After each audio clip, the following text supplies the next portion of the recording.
Assalamualaikum warahmatullahi wabarakatuh. Terima kasih rekan-rekan semuanya sudah bergabung di kelas kita. Ini sudah lebih dari 10 menit ya, rekan-rekan semuanya. Statistik 2, uji asumsi dasar. Rekan-rekan semuanya, izinkan saya menjelaskan beberapa hal sebelum kita masuki uji statistika 2. Pada 7 pertemuan sebelum ujian tengah semester, rekan-rekan mempelajari dasar-dasarnya, cara membacanya saja. Praktisnya adalah dilakukan pasca UTS. Kemudian, rekan-rekan semuanya, yang kita pelajari saat ini adalah uji asumsi dasar.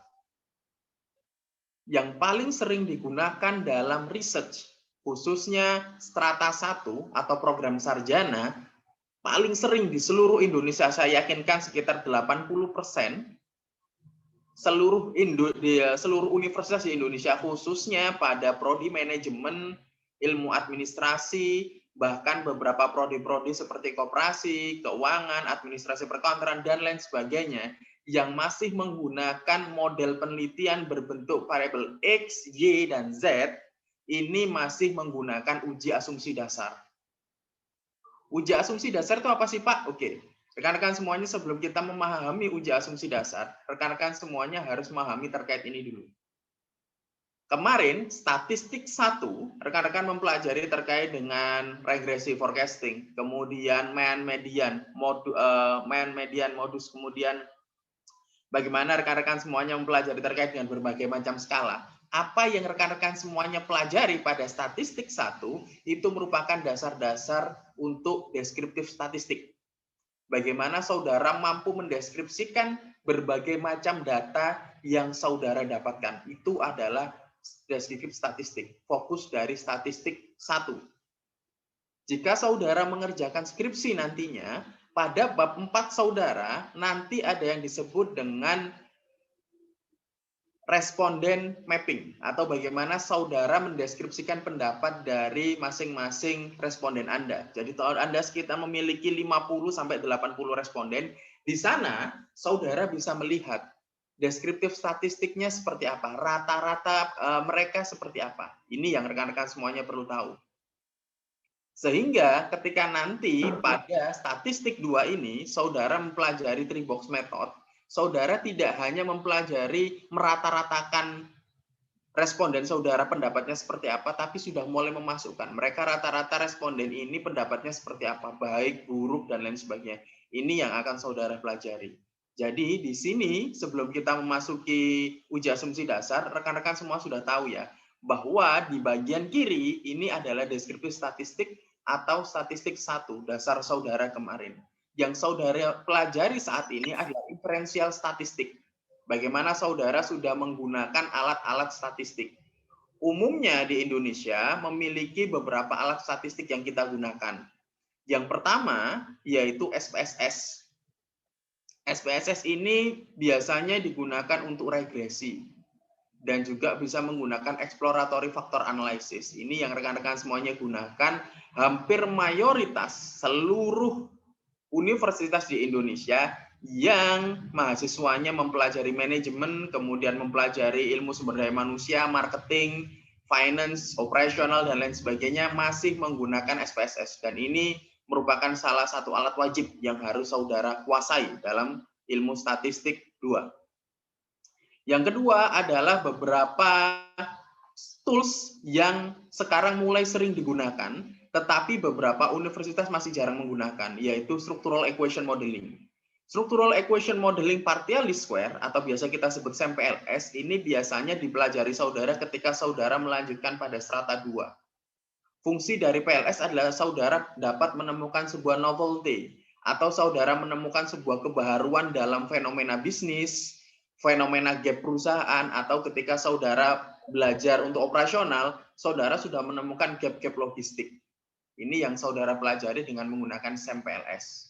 Kemudian yang ketiga adalah SEM-AMOS, Structural Equation Modeling. Ini berbasiskan varian. Jadi ini adalah sebuah alat statistik yang disebut SEM-AMOS, adalah alat ketika saudara sudah mulai mengkonfirmasi sebuah teori. Jadi jika saudara pernah membaca bahwa Maslow ada namanya teori motivasi, kemudian working judgment dari Becker, dan lain sebagainya. Kenapa sih mereka disebut itu teori? Karena mereka sudah melewati beberapa proses-proses alat statistik dan hasilnya sama, sehingga dinyatakan sebuah teori.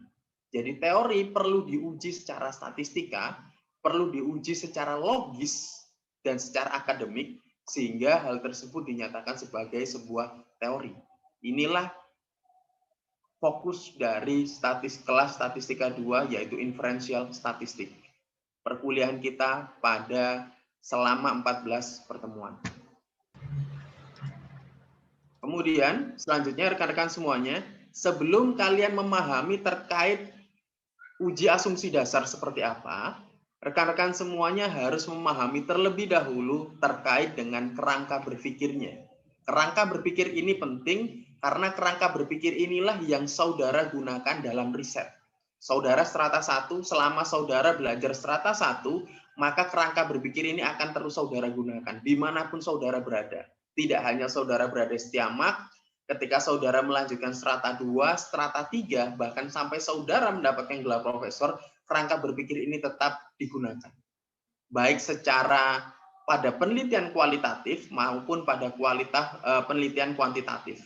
Di mana penelitian kualitatif berfokus pada wawancara atau pengumpulan data berbasiskan interview antara peneliti dengan objek penelitian.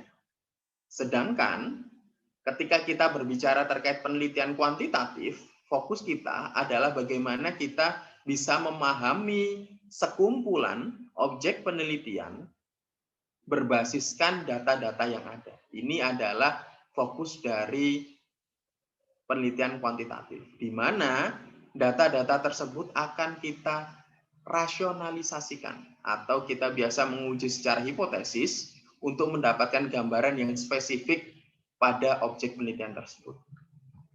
Oke, kita bicara terkait uji asumsi dasar. Nah, ketika kita memahami validitas reliabilitas, saya yakin rekan-rekan semuanya sudah mendapatkan ini pada perkuliahan statistik 1. Pengertian validitas seperti apa, reliabilitas seperti apa. Ini adalah proses pertama sebelum saudara melakukan uji asumsi dasar. Data saudara sudah benar-benar dijustifikasi valid, benar, dan reliable.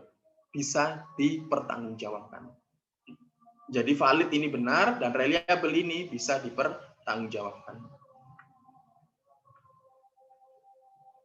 Kemudian selanjutnya adalah uji asumsi dasar. Nah, ketika saudara mempelajari uji asumsi dasar, ketika memang data yang saudara dapatkan selama penelitian ini dikatakan sudah benar dan sudah mampu saudara pertanggungjawabkan, baik di hadapan Dewan Penguji dosen, maupun bisa saudara pertanggungjawabkan dalam secara diri sendiri dengan berbagai macam teori maupun kerangka teori dan gap fenomena yang saudara miliki. Selanjutnya yang saudara perlu lakukan adalah menguji asumsi dasar.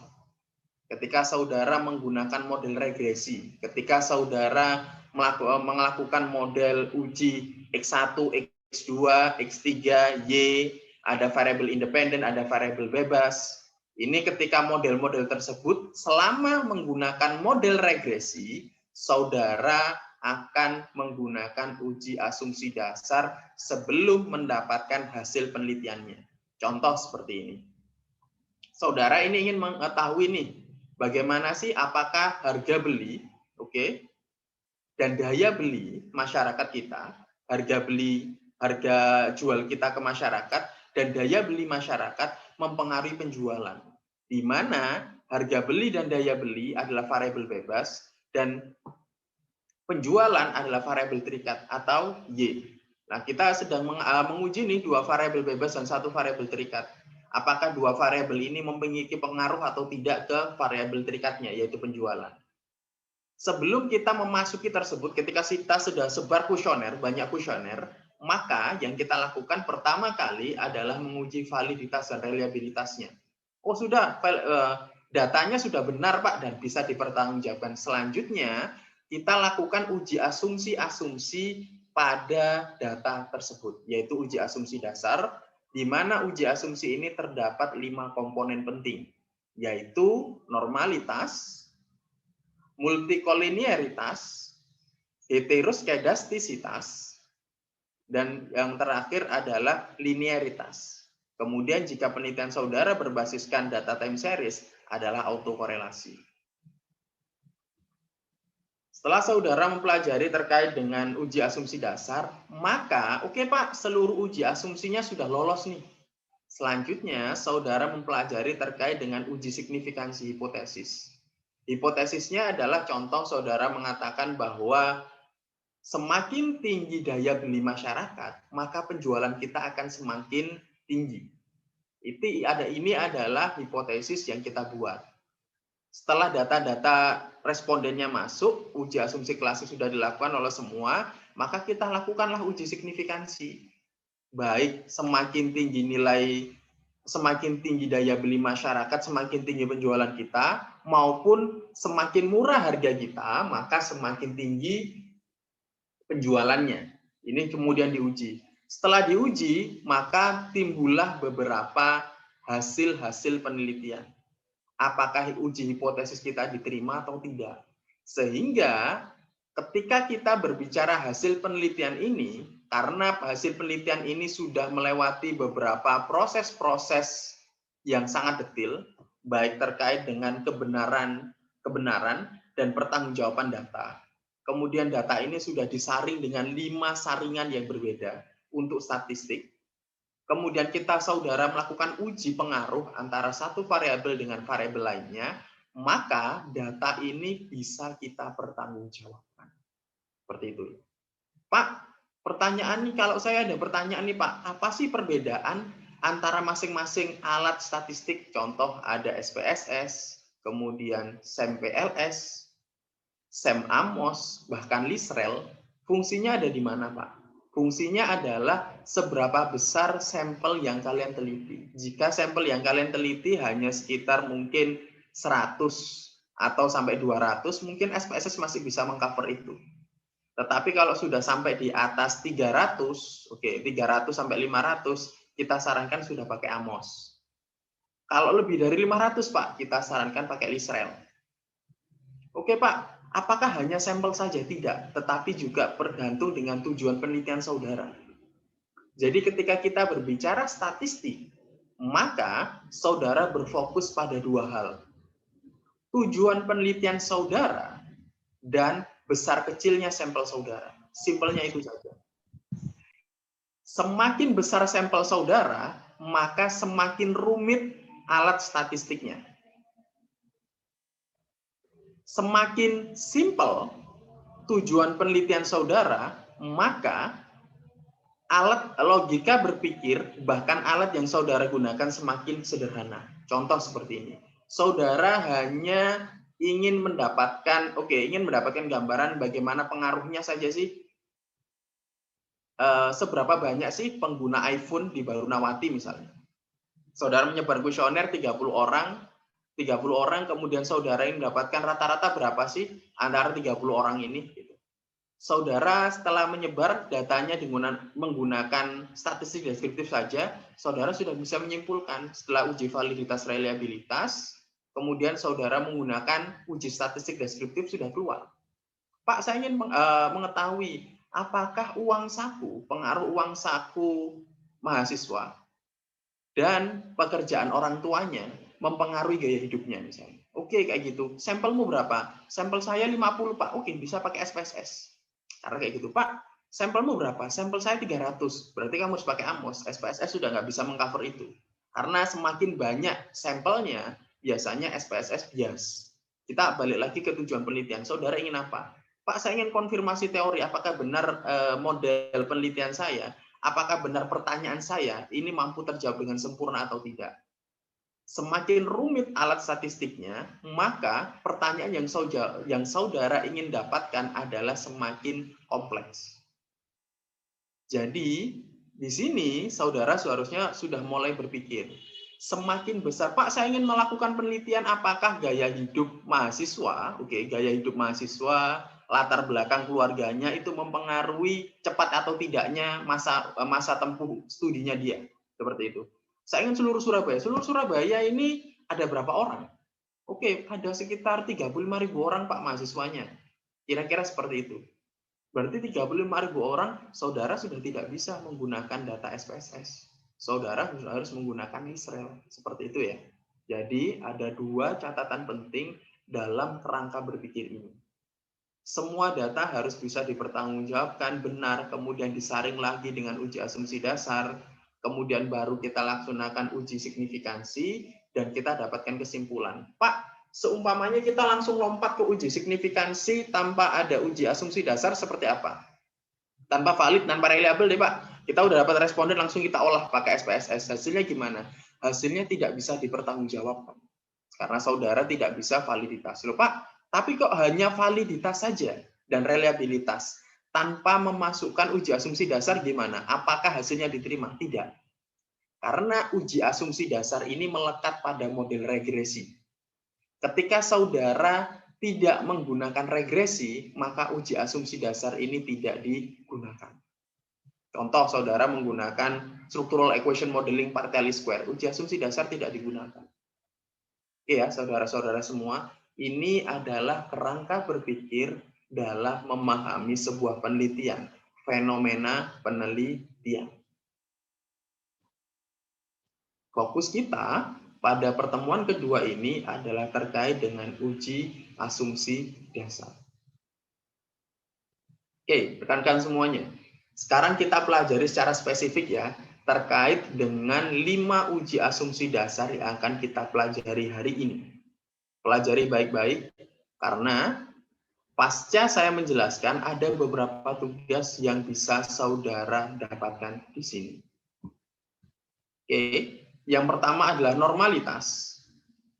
Ini ada terkait uji normalitas ya. Kemudian yang kedua, uji heteroskedastisitas. Yang ketiga, uji multikolinearitas. Yang keempat, uji linearitas. Dan yang kelima adalah uji autokorelasi. Ini adalah 5 uji asumsi dasar ketika sebuah data sudah dijustifikasi valid dan reliable. Ini uji asumsinya.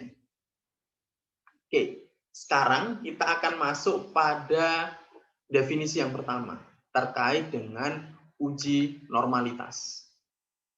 Ketika saudara melakukan uji normalitas dalam sebuah riset khususnya, uji normalitas ini bertujuan untuk menguji apakah dalam sebuah model regresi, variabel pengganggu atau residualnya memiliki distribusi normal. Uji T dan uji F mengikuti distribusi normal. Jadi ketika data saudara dengan menggunakan uji statistik dikatakan tidak normal, maka saudara tidak bisa melanjutkan pada uji-uji yang lain. Pertama kali ketika saudara menggunakan regresi adalah saudara menggunakan uji normalitas. Ketika dijustifikasi tidak normal, saudara tidak bisa melanjutkan uji-uji yang lain. Uji pertama adalah uji normalitas. Oke Pak, indikator pengujiannya apa saja? Indikator pengujiannya adalah yang pertama, diagram batang. Diagram batang ini berbentuk lonceng. Ketika dia berbentuk lonceng, maka dia dikatakan normal datanya. Yang kedua, kurva normalitas.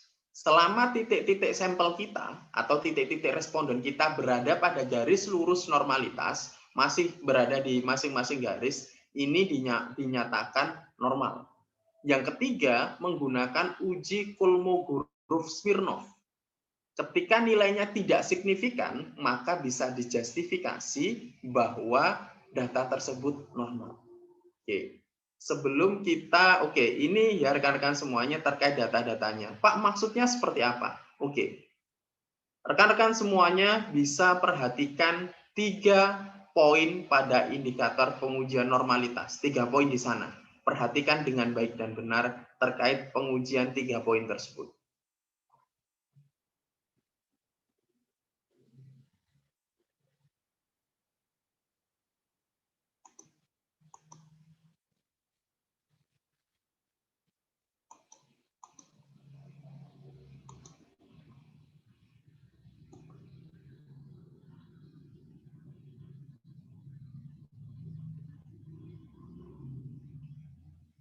Pertama, kita berbicara terkait dengan diagram batang.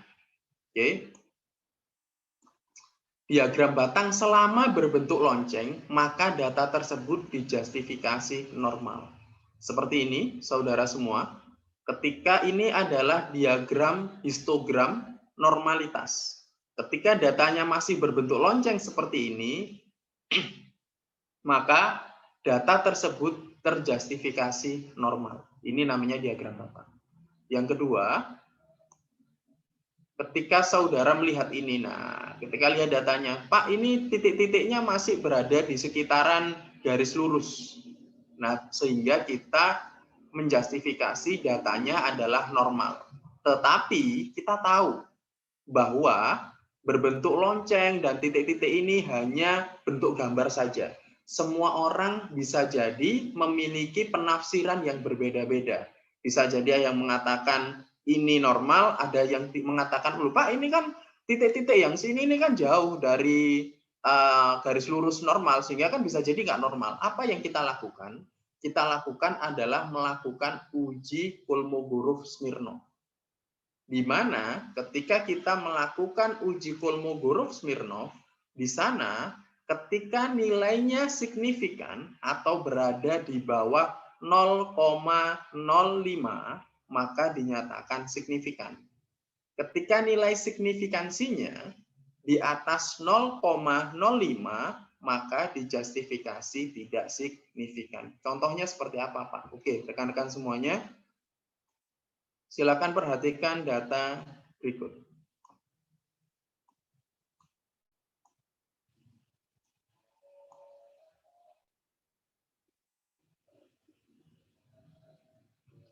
Oke, ini kita sebut sebagai one sampel KS Kolmogorov-Smirnov. Di sini rekan-rekan semuanya bisa dilihat ya, pada nilai signifikansi asimsik ini adalah 0,156. Nolnya tidak terbaca, hanya 0,156. Pada data tersebut dapat kita ketahui bahwa nilainya di atas 0,05. Sehingga data pada penelitian ini dinyatakan normal. Karena pada uji Kolmogorov-Smirnov nilainya tidak signifikan. Ketika nilainya di bawah 0,05, maka ini dinyatakan signifikan atau tidak normal. Karena data Kolmogorov-Smirnov ini di atas 0,05, maka dinyatakan tidak signifikan atau datanya normal. Sehingga baik ketika kita menggunakan diagram atau histogram batang, ketika kita menggunakan kurva normalitas, hasil dari uji Kolmogorov-Smirnov ini semuanya hasilnya sama. Oke, Pak, tapi kok saya rumit ya mempelajarinya? Cara secara spesifiknya memahaminya seperti apa? Oke, kita balik ke sini, rekan-rekan semuanya. Bisa diperhatikan di sini.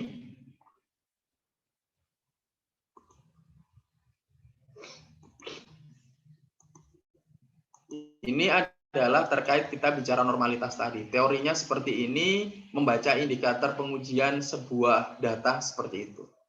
Oke, kemudian dalam kehidupan normal seperti apa, Pak? Oke, rekan-rekan semuanya, saya yakin rekan-rekan semuanya bisa melihat ini ya. Kemudian yang bermain dengan layar di masing-masing gadget, mohon dibersihkan ya rekan-rekan semuanya, karena ini menghalangi pandangan teman-teman semuanya. Yang pertama ini adalah data Poco X3 NFC. Oke. Ketika pertama kali launching dari Xiaomi, Poco X3 NFC ini harganya untuk RAM 6 GB dan 64 GB internal adalah sekitar 3.199.000. Dan harga untuk flash sale-nya sebesar 3.100.000. Untuk Poco X3 NFC dengan RAM 8 GB dan internal 128 GB harganya sekitar 3.499.000 atau 3,5 juta. Di mana harga flash sale-nya adalah sekitar 3.399.000. Oke, ini datanya. Kemudian kita ingin menguji sih di pasar berapa sih harga rata-rata? Oke, berapa sih harga rata-rata? Apakah harga ini, oke, seberapa banyak sih datanya. Oke, pengaruhnya apakah harga jual pokok ekstri NFC mempengaruhi jumlah pembelian pokok ekstri NFC? Seumpamanya saudara adalah salah satu researcher, peneliti dari Xiaomi. Saudara ingin memberikan bagaimana sih pengaruh harga yang diberikan Xiaomi dengan fasilitas dengan berbagai macam atributnya terhadap pembeliannya. Saudara ingin meneliti seperti itu. Saudara ingin meneliti seberapa banyak sih pengaruhnya, seberapa masif antara variabel X dan variabel Y, antara harga jual dan berbagai atributnya terdapat dampaknya terhadap penjualan. Bisa dilihat di sini rekan-rekan semuanya, ini adalah beberapa data-data pokok ekstri NFC pada Tokopedia. Di sini saudara bisa melihat bahwa untuk pokok ekstri NFC dengan RAM 8 dan 128 ada harganya yang 3,5, kemudian ada yang 2.987.000 untuk yang 64 GB. Kemudian ada yang 3.425.000, ini adalah untuk yang 8128, jadi harganya sudah hampir sama semua ya. Oke, kemudian ini ada harganya yang 3.700.000. Oke, ini harga 3.700.000. Tetapi ada juga pokok ekstri NFC yang harganya sekitar 5.980.000. Ketika saudara melakukan sebuah penelitian, maka responden saudara ketika saudara melakukan semuanya ini, semua data-datanya saudara masukkan kepada SPSS, kemudian hasilnya tidak normal, alasannya kenapa? Karena di sana ada beberapa toko-toko yang memiliki harga tidak normal. Bisa saudara lihat di sini ya, harga ini jauh dari normal, daripada rata-rata toko yang sebelumnya. Sehingga saudara ketika menyimpulkan datanya apakah berpengaruh atau tidak, ternyata hasilnya tidak berpengaruh. Apakah hasilnya bisa dipertanggungjawabkan? Tidak. Karena data saudara tidak valid. Karena data di sana saudara memasukkan data-data yang tidak normal. Sehingga kenormalan ini adalah dari rata-rata responden kita, apakah ada yang anomali seperti ini atau tidak. Ini adalah salah satu pengujian, salah satu cara ketika kita melaksanakan sebuah research, marketing research.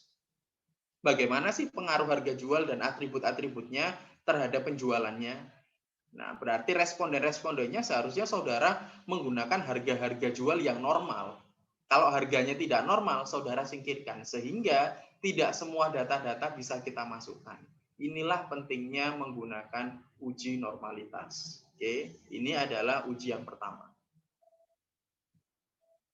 Kemudian selanjutnya adalah uji heteroskedastisitas. Uji heteroskedastisitas ini bertujuan untuk menguji apakah dalam sebuah model regresi terjadi ketidaksamaan varians dari residual satu pengamatan ke pengamatan lainnya. Diharapkan dalam sebuah model regresi setiap pengamatan memiliki residual yang sama. Sehingga di sini contoh yang pertama, indikator pengujian. Kurva heteroskedastisitas, titik-titik berada di bawah dan di atas titik nol. Yang kedua, uji Glaser. Saudara menggunakan uji Glaser, saudara menemukan bahwa nilai setiap variabel tidak signifikan. Oke, Pak, berarti kalau lolos uji heteroskedastisitas itu seperti apa? Ketika kita melakukan uji heteroskedastisitas, maka dapat kita ketahui satu hal, bahwa seluruh pengamatan kita atau seluruh responden kita rata-rata memiliki kesamaan yang sama. Karena ketika saudara mempelajari terkait dengan uji inferensial, khususnya menggunakan SPSS, SMPLS, AMOS, LISREL, saudara sedang membaca rata-rata hasilnya seperti apa. Bagaimana sih rata-rata orang berpikir dalam sebuah variabel ini yang saudara cari. Bagaimana rata-ratanya? Oke. Pak, bagaimana cara kita membaca untuk data secara statistiknya? Oke, saudara bisa lihat di sini untuk terkait data heteroskedastisitasnya. Oke, bisa lihat pada masing-masing layar. Ketika datanya titik-titik ini berada di atas dan di bawah titik 0, maka dikatakan lulus uji heteroskedastisitas. Oke. Ketika titik-titik ini berada di bawah dan di atas angka 0 atau menyebar, maka penelitian tersebut lolos uji heteroskedastisitas. Yang kedua, bahwa kita menggunakan uji Glaser.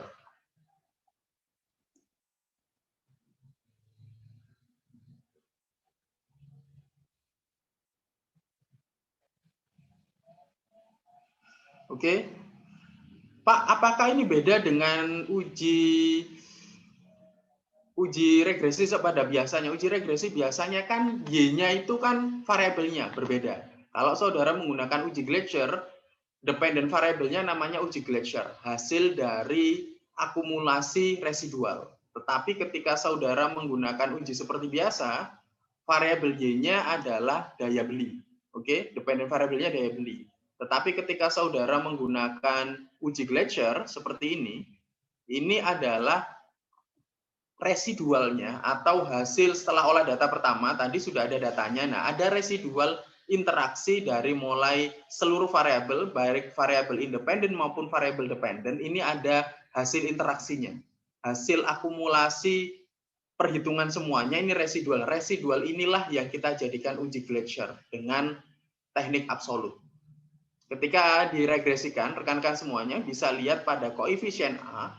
Pada koefisien A ini, rekan-rekan semuanya bisa lihat bahwa contoh bahwa hasilnya ini tidak signifikan. Bisa dilihat ya, standarnya signifikan adalah 0,05. Ketika nilainya di bawah 0,05, maka data tersebut dianggap signifikan. Ketika datanya di atas 0,05, maka data tersebut dianggap signifikan. Pada proses ini, rekan-rekan semuanya bisa lihat pada uji Glaser, masing-masing variabel baik harga total maupun nilai beli total, masing-masing memiliki nilai yang tidak signifikan. Sehingga kita bisa justifikasi di sini, karena semua nilainya memiliki nilai di atas 0,05, maka baik variabel harga maupun niat beli dijustifikasi lolos uji heteroskedastisitas. Ini adalah contoh pemahaman terkait dengan uji heteroskedastisitas.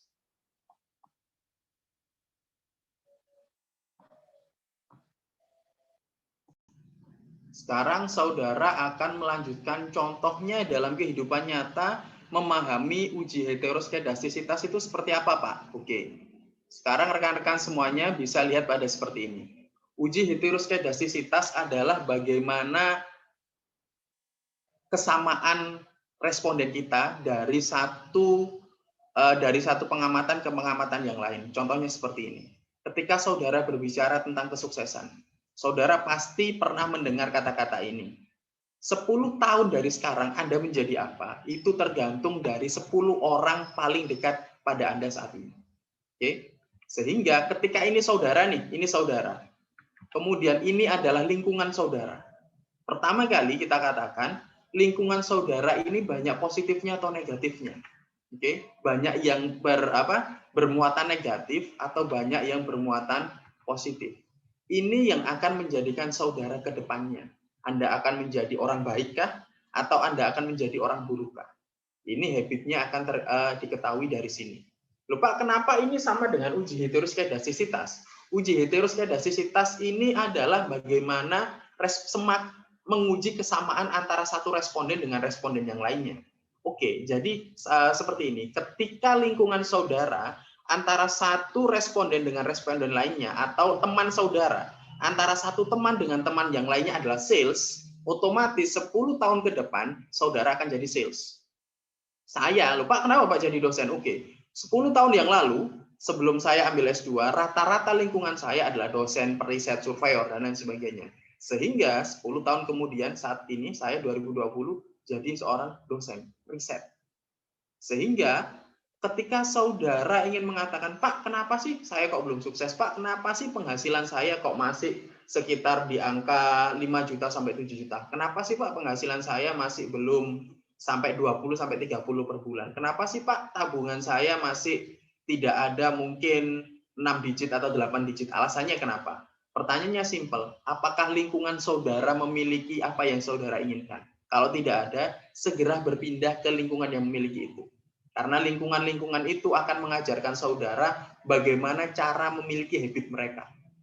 Sehingga ketika saudara hasilnya seperti apa, tergantung seberapa banyak jenis yang sama di sekitar saudara. Kalau rata-rata saudara, lingkungan pacar saudara adalah playboy, kemungkinan besar pacar saudara playboy. Dengan uji heteroskedasitas ya, karena rata-rata hasilnya seperti itu. Oke, rekan-rekan semuanya, kalau rata-rata orang keluarganya alim atau keluarganya, lingkungannya dia dekat dengan Tuhan, kemungkinan besar pasangan saudara dekat dengan Tuhan. Jadi kita masih bicara probabilitas, tetapi kita masih bisa melihat pada lingkungannya, pada datanya. Seperti itu ya rekan-rekan semuanya. Ini adalah salah satu pemahaman kita pada uji heteroskedastisitas. Oke. Yang kedua adalah uji multikolinearitas. Secara statistik, ketika kita memahami uji multikolinearitas adalah uji multikolinearitas bertujuan untuk menguji apakah model regresi ditemukan adanya korelasi variabel bebas atau independen. Model regresi yang baik seharusnya tidak terjadi korelasi antar variabel independen. Indikator pengujian ini apa sih Pak? Gitu. Oke. Ketika kita bisa menilai sebuah indikator ini lolos uji multikolinearitas atau tidak secara statistik dan teori, maka terdapat dua indikator penting di sini. Pertama, nilai VIF tidak lebih dari angka 10, kalau bisa kurang dari 10. Kemudian yang kedua, nilai tolerance atau toleransi ini di sekitar angka 1, mungkin 0,50 atau 0,90 masih di sekitar angka 1. Ini adalah nilai toleransi yang baik. Oke, contohnya secara statistik seperti apa? Bisa saudara lihat pada dua indikator pengujian ini, baik nilai FIF maupun nilai tolerance. Saudara silakan berfokus pada nilai FIF dan tolerance. Oke. Saudara bisa menemukannya pada tabel koefisien A. Oke, pada hasil SPSS, silakan fokus pada collinearity statistik.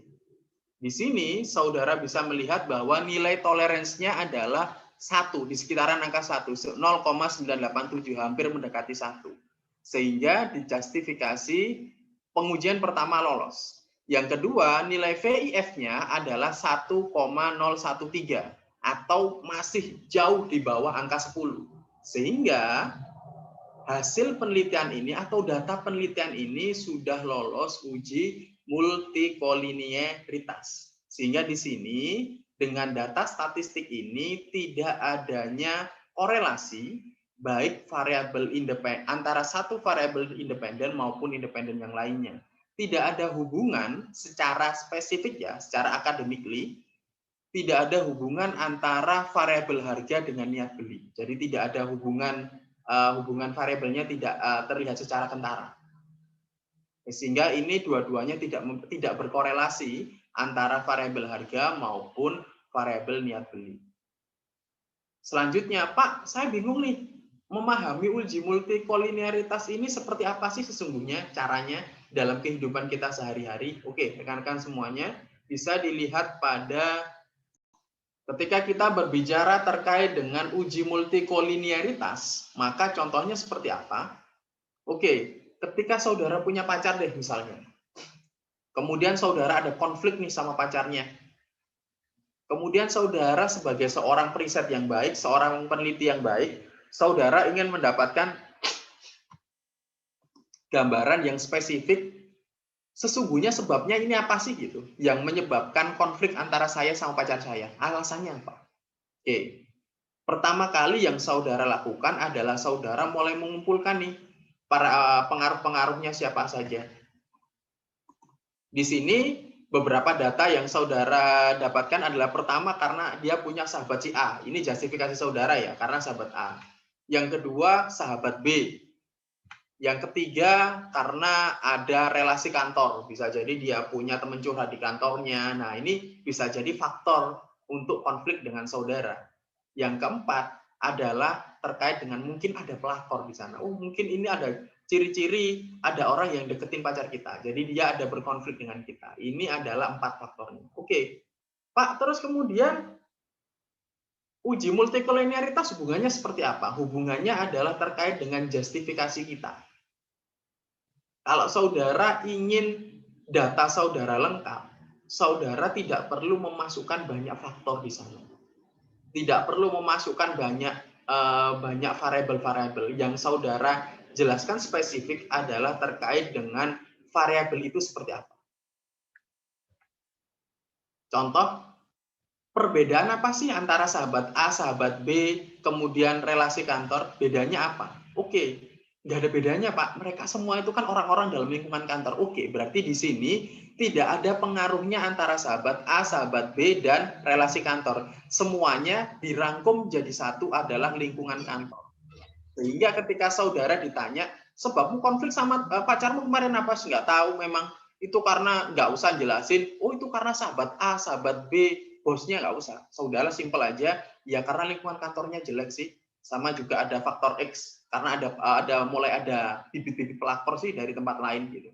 Jadi ketika saudara contohnya ingin mencari tahu, saudara nggak usah sih tanya ke sahabat A, ya sahabatnya yang A, kemudian sahabatnya yang B, terkait dengan ketika saudara-saudara tidak perlu susah-susah untuk mencari jawabannya.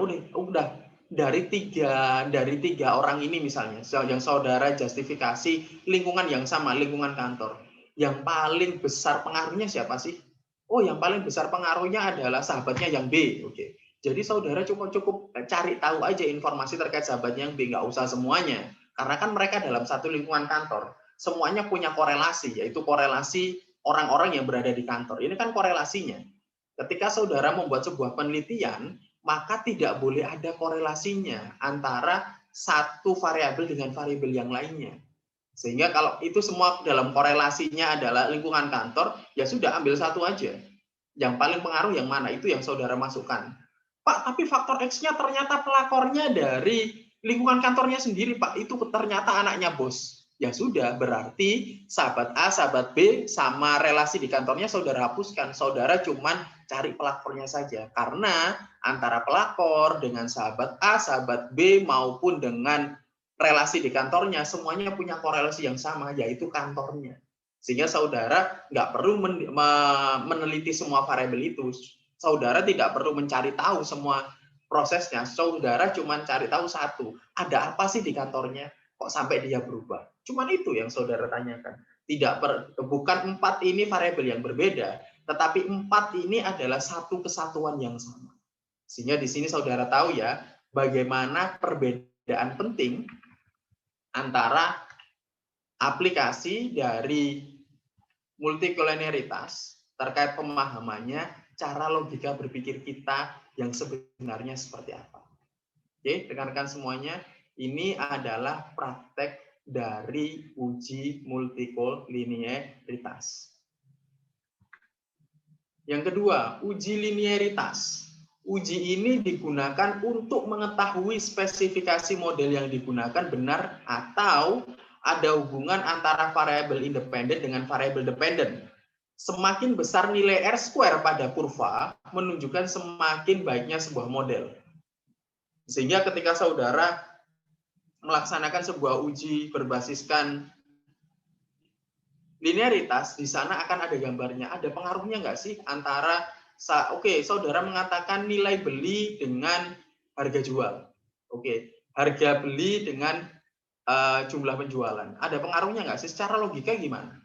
Oleh karena itu, rekan-rekan semuanya, kenapa sih kita sebagai seorang sarjana difokuskan ada mata kuliah SDM, ada mata kuliah finansial, dan lain sebagainya? Fungsinya adalah untuk membentuk logika berpikir ilmiah kita. Statistik ini hanya alat, tetapi ini bisa menjawab pertanyaan saudara atau tidak, ini tergantung dari saudara. Saudara bisa memiliki logika berpikir ilmiah atau tidak. Pak, tapi kalau saya masukkan alat statistik pengaruh gempa bumi terhadap tingkat kelahiran tingkat kelahiran anak-anak gimana? Bisa langsung sama SPSS langsung hasilnya keluar karena dia hanya sekedar alat. Dia hanya mengolah berbagai angka. Tetapi esensi penelitian itu seperti apa, balik lagi ke kalian. Logikanya seperti apa? Kalau kalian mengatakan pengaruh pandemi terhadap jumlah kenaikan kelahiran bisa jadi iya. Karena kan orang-orang berada di dalam rumah, nggak boleh keluar, cuma ketemu sama istrinya. Nah, intensitas untuk melahirkan anak itu lebih besar di sana. Mungkin bisa jadi asumsi seperti itu. Tapi gempa bumi, apa hubungannya? Gempa bumi menghabiskan banyak orang, iya, lokasinya tidak menunjang untuk menambah kelahiran. Nah, ini fokus dari terkait dengan hubungannya, hubungan antar variabelnya seperti apa. Berlogika atau enggak sih? Logis atau enggak? Gitu. Contoh, saudara mengatakan bahwa apakah jumlah makanan yang dikonsumsi itu mempengaruhi pasangan saudara untuk memutuskan saudara. Jadi gara-gara tiap hari dia makan mie instan, itu mempengaruhi dia untuk memutuskan saudara. Logikanya seperti apa? Kan nggak logis. Sehingga ini tidak bisa dijustifikasi sebagai sebuah penelitian dan tidak diterima. Kalau saudara masukkan ke statistik terjawab. Tetapi hasilnya tidak logis. Karena yang menentukan logis atau tidak tetap balik ke kita, yaitu kepada penelitinya. Oke, Pak, contoh terkait dengan uji linearitas seperti apa? Contoh ketika kita berbicara daya beli. Oke. Ini ada beberapa variabel ya. Yang pertama ada variabel harga. Kemudian yang kedua ada variabel brand atau merek. Yang ketiga adalah ekonomi dunia. Oke, saudara sedang melakukan penelitiannya di Surabaya. Oke, ini kita bicara terkait daya beli ya. Bagaimana kemampuan beli masyarakat Surabaya, khususnya untuk beli, udah nggak usah tinggi-tinggi deh, untuk membeli makanan pokok, beras misalnya. Beras, oke. Ketika membeli beras, oke, apakah ini dipengaruhi dengan harganya? Oke, logis. Semakin harganya murah, mereka semakin daya belinya akan semakin tinggi. Yang kedua, merek. Apakah orang ketika beli masih mereknya? Contoh adalah Rojo Lele, Cap Tawon, Cap Nasi Uduk, kemudian cap padi dan lain sebagainya. Nah, ini kan contoh beras-beras yang akan rekan-rekan semuanya lihat. Apakah cap anak mas dan lain sebagainya, kemudian cap ikan hiu dan lain sebagainya, ini adalah beras-beras yang bisa rekan-rekan semuanya lihat. Apa pandan wangi. Nah, ini kan rekan-rekan semuanya bisa lihat. Apakah merek mempengaruhi daya beli mereka enggak sih? Kemudian yang ketiga, ekonomi dunia. Jadi secara internasional ini sedang krisis. Apakah ini logis? Seketika seluruh dunia krisis, kemudian orang-orang di Indonesia bisa beli atau enggak? Kalau Indonesia krisis, ya. Mungkin kemungkinan besar orang-orang di Surabaya daya belinya bisa jadi menurun. Karena Indonesia sedang krisis. Bisa jadi Surabaya sebagai salah satu ibu kota di Jawa Timur terkena dampaknya. Bisa jadi logisnya kayak gitu. Tetapi kalau ekonomi dunia, ya belum tentu. Bisa jadi seluruh dunia krisis, kita nggak krisis, bisa jadi. Jadi di sini adalah bagaimana kita secara logis dan realistis memasukkan antara kaitan dari satu variabel kepada variabel lainnya secara logis. Ini saudara kaitkan, saudara teliti bisa-bisa aja. Saudara masukkan rate ekonomi dunia, kemudian saudara regresikan ke daya beli, bisa akan dilakukan. Tetapi simpelnya adalah nggak akan logis, nggak akan bisa diprediksi. Oh ternyata signifikan Pak ekonomi dunianya. Sudah saya lakukan uji asumsi klasik, validitas, reliable, valid semua Pak. Oke, saya tanya lagi, logikanya kayak gimana? Prosesnya seperti apa? Ya kan ada prosesnya A, B, C, C, D, E sampai Z misalnya. Oke, berarti kan ekonomi dunia ini bukan satu variabel. Bisa jadi ini sebuah teori. Masih ada variabel-variabel kecil lainnya. Nah kan kayak gitu. Sehingga di sini penting saudara melakukan uji linearitas. Ada hubungannya nggak sih variabel-variabel yang ingin saya teliti? Ada hubungannya atau enggak? Kalau saudara menilai lingkungan kantor dengan pacar saudara terkait konflik saudara, ada hubungannya, kemungkinan besar. Tetapi dengan apa yang dia konsumsi dengan konflik dengan saudara, kan nggak logis. Sehingga tidak sesuai dengan uji linearitas. Kemudian yang terakhir adalah uji autokorelasi. Uji autokorelasi ini bertujuan untuk melihat apakah dalam model regresi, ada korelasi kesalahan antara periode T, periode sekarang, dengan periode sebelumnya. Model yang baik tidak memiliki korelasi antara satu waktu dengan waktu lainnya. Sehingga indikator pengujiannya menggunakan satu indikator yang paling sering digunakan, yaitu nilai Durbin-Watson. Berada di antara min 2 sampai plus 2. Contohnya seperti apa, Pak, secara statistik? Rekan-rekan semuanya bisa dilihat di sini pada masing-masing gadgetnya. Kita scroll ya dari mulai atas. Nah, ini ada kolom yang namanya Durbin-Watson. Ketika selama nilai Durbin-Watson ini berada pada min 2 dan sampai plus 2, selama nilainya masih di antara itu, maka dia dikatakan lulus uji autokorelasi. Ini contohnya ya uji Durbin-Watson. Tetapi ada satu lagi, saudara semuanya. Uji autokorelasi ini bisa dilaksanakan ketika data saudara bersifat autokorelasi atau waktu ke waktu. Kalau saudara semuanya melihat datanya hanya berbentuk contoh, saudara punya 30 responden nih. 30 ini orang yang beda-beda dalam satu lokasi yang sama. Minggu pertama saudara ambil 10 orang, minggu kedua saudara ambil 10 orang, minggu ketiga saudara ambil 10 orang. Apa itu data time series? Bukan, karena datanya beda-beda. Tetapi yang saudara bahas dalam responden itu berbeda. Sehingga ketika walaupun waktunya berbeda-beda, tetapi jumlahnya orangnya beda, ini menjadi bukan data data time series, tetapi data cross section. Bagaimana saudara mengambil secara cross section saat itu juga terkait datanya seperti itu. Tetapi kalau data time series gimana? 10 orang. 10 orang divisi sales, orangnya sama. Bulan pertama saudara ngukur kepuasannya dia gimana? Kinerjanya dia gimana?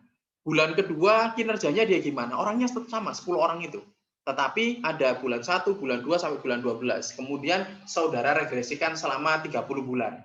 Orangnya sama. Nah, inilah data time series. Karena objeknya sama, waktunya yang beda-beda. Sehingga ini disebut data time series. Kalau data cross section, bulan pertama divisi sales, bulan kedua divisi operasional, bulan ketiga divisi produksi, kemudian dan bulan-bulan yang lain dengan divisi-divisi yang beda-beda. Itu bukan data time series, tetapi itu adalah data cross section. Oke, rekan-rekan semuanya, Pak, cara pemahaman yang secara spesifiknya seperti apa dalam kehidupan? Ini adalah pemahaman autokorelasi. Kemudian pemahaman kita seperti apa, rekan-rekan semuanya? Oke. Ini adalah data terkait dengan kepuasan pelanggan saudara ya. Saudara punya pelanggan, bagaimana sih kinerja perusahaan saya antara tahun pertama sampai tahun kelima misalnya. Saya datanya gimana? Pak, customer kita kan beda-beda. Oke. Tapi kan kemungkinan besar ada customer-customer yang balik ke kita, gitu kan. Yang kita tanyakan kinerja perusahaannya dari tahun pertama sampai tahun kesekian itu gimana. Datanya yang kita minta kinerja, jadi datanya sama, tetapi waktunya beda-beda. Di sini bisa kita lihat data tahun pertama seperti apa, tahun kedua seperti apa, tahun ketiga seperti apa, tahun keempat seperti apa, dan tahun kelima seperti apa. Nah, data selama 5 tahun kepuasan pelanggan ini ketika kita regresikan, maka data tersebut selain melaksanakan uji validitas dan reliabilitas, maka data tersebut harus memasukkan uji autokorelasi. Karena datanya bersifat time series dan ada data berkalanya. Ini ya, ketika saudara ingin mengetahui kepuasan pelanggan selama 5 tahun, ketika saudara ingin mendapatkan total kinerja karyawan selama 5 tahun, karyawannya sama, kinerjanya beda-beda.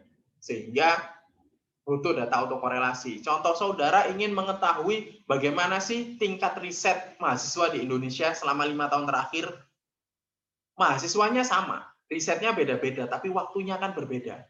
Sehingga kita bisa memasukkan uji autokorelasi. Baik, rekan-rekan semuanya, ini adalah penjelasan-penjelasan terkait dengan uji asumsi dasar.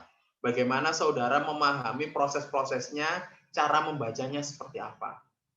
Silakan, rekan-rekan semuanya jika ada yang ingin ditanyakan terkait dengan materi-materi yang disampaikan. Monggo, silakan. Silakan rekan-rekan semuanya. Ada yang ditanyakan? Atau langsung tugas?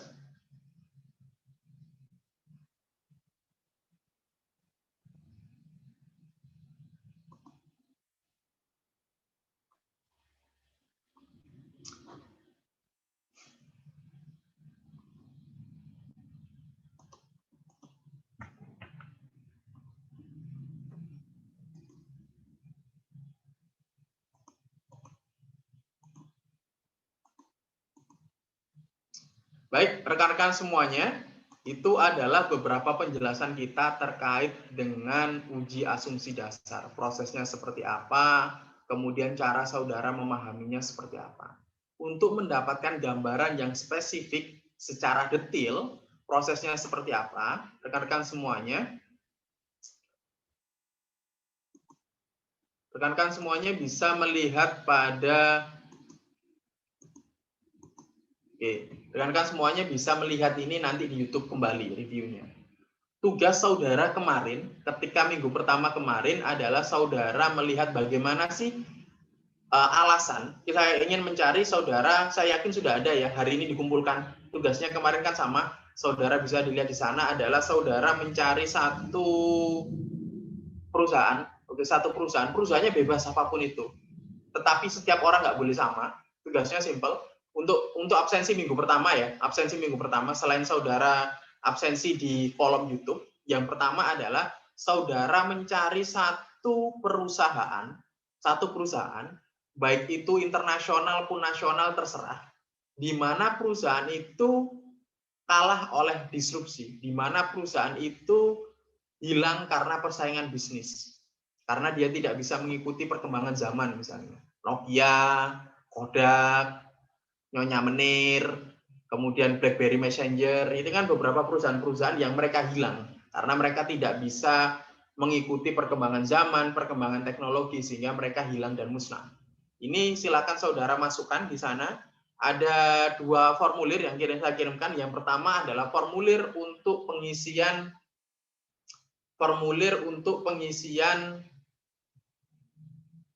absensi yang pertama terkait dengan nama perusahaannya apa dan alasan perusahaan itu hilang itu karena apa. Silahkan rekan-rekan semuanya bisa dimasukkan dan pada jawabannya bisa diberikan sumbernya itu seperti apa. Saudara ambil di mana, di internet misalnya, di buku misalnya, bukunya buku apa. Kalau internet silahkan copy linknya di kolom yang ada pada Google Form. Seperti itu ya. Kemudian selanjutnya rekan-rekan semuanya kita adalah berfokus untuk tugas yang minggu kedua. Oke, pada tugas minggu kedua ini, rekan-rekan semuanya, saya tadi sudah menjelaskan nih, uji asumsi dasar, kerangka berpikirnya seperti apa, prosesnya seperti apa, dan kemudian bagaimana kita melogikakan dalam kehidupan sehari-hari. Teorinya sudah jelas ya, definisi terkait uji asumsi dasar, kemudian secara statistika ujinya seperti apa, kemudian aplikasi dalam kehidupan sehari-hari seperti apa. Dari saya simple, rekan-rekan semuanya, untuk setiap orang yang hadir hari ini, mengikuti perkuliahan saya hari ini dengan nama yang tertera di depan saya saat ini, untuk setiap orangnya dapat tambahan nilai plus 10 ya, sesuai yang saya terima saat ini. Ini akan saya simpan untuk nilai harian. Kemudian rekan-rekan ya. Ya, Nanda? Enggak, Pak, saya bilang baik, Pak. Oke, baik. Nilainya plus 10 ya untuk nilai hariannya untuk yang hadir di sini. Yang namanya tidak tertera di sini, mohon maaf, nilainya saya skip karena hanya untuk teman-teman yang hadir di sini sekarang semuanya ini. Kemudian yang kedua, tugasnya simple. Kalau dari saya, perkuliahan saya nggak hanya kalian nampang kayak gini aja. Ada 2 dari saya absensinya. Yang pertama memang di Zoom ada. Yang kedua ada absensi tugas. Absensi tugasnya seperti apa? Simple bagi saya. Rekan-rekan semuanya nggak usah cari perusahaan, tapi bagaimana saudara merasionalisasikan definisi perkuliahan ini sesuai dengan bahasa saudara. Oke, tugas saya simple, bagaimana saudara memahami uji asumsi klasik dalam kehidupan sehari-hari saudara. Memahaminya seperti apa? Uji asumsi klasik itu seperti ini, Pak. Contoh. Mbak kemana? Ibu sama Mbak.